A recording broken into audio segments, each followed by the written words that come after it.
Muslim vigilantes trying to enforce the strictest form of Islamic law. They're a fixture in certainly many parts of the Muslim world, but now they're a growing cause of concern in the British capital. CNN's Dan Rivers reports. Whitechapel in East London. A hardline vigilante group is trying to impose Sharia law on unsuspecting members of the public. Muslim area, okay? Alcohol, bad. This is a Muslim area. It's not just drinkers being targeted. Yeah, you're gay, mate. Get out of here, mate. Get out of here, you fag. And women wearing skirts above the knee are also being harassed. Cannot dress like that in Muslim area. Only a handful of men are involved in the self-styled patrols.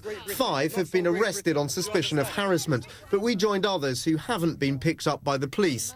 These men claim they're simply tackling drunk behaviour where alcohol's already banned from the streets, but they do share many of the same hardline beliefs as those arrested. Alcohol is causing so much problems in the area. In fact, it's blighting the area.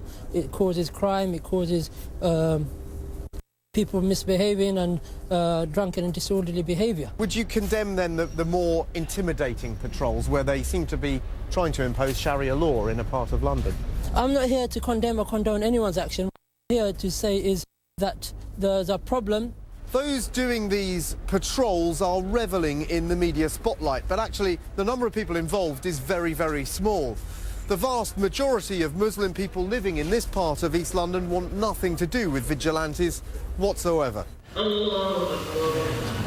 At the local mosque, Muslim leaders are appalled and have condemned the patrols, which they say are stirring up hatred. It has done a huge amount of damage to the Muslim community, and it's no doubt going to increase Islamophobia. Police patrols in the area have been stepped up as the authorities take a tough line. We will not accept such behaviour. It's unacceptable.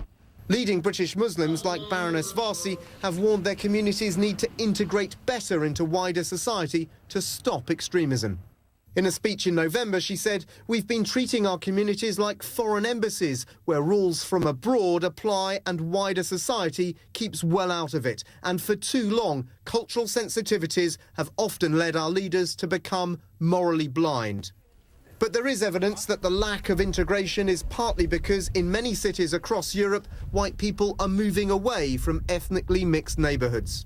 Even without many whites consciously fleeing, you can get a change that's quite dramatic in the character of an area. So here in London, between 2001 and 2011, an area like Barking and Dagenham, a third of the white British population has left. Muslim patrol, move away from the mosque.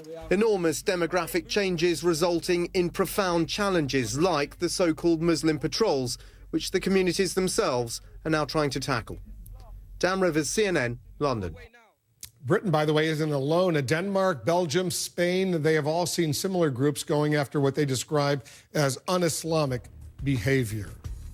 An Iraq War veteran brings his emotional story to American Idol, a story he now admits was false.